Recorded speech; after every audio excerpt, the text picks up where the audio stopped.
जय माता रानी बड़ी मिशोरी गरिया नवछिया डीजे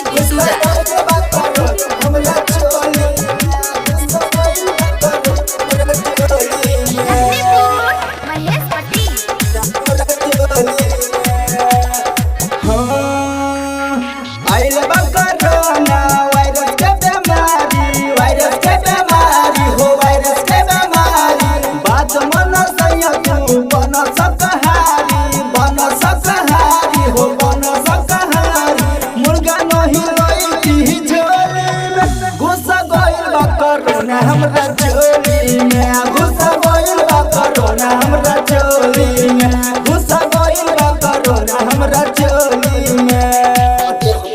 माइल बा कोरोना से देश में खाइल बा ई तो कोरोना है। अरे भागना रे सब क्यों का मसार दिया रे चेकअप करा चेकअप रे भाई रे बाबा हो दादा गइल बा कोरोना हमरा चोली में 3 साल के इंडिया में चले आइल इंडिया में मुर्गा मछली का नाम बागिनाई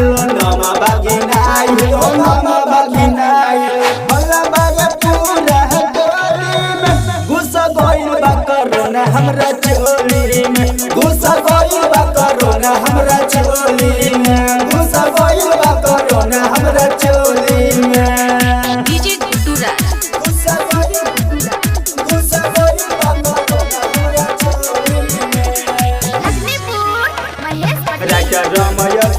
यही बारे चंदू यमी का कहे भरा सुरक्षा कर सुरक्षा हो कर सुरक्षा कहे ले हमारा घुस गइल बा कोरोना हमरा चोली में घुस गइल बा कोरोना हमरा चोली में घुस गइल बा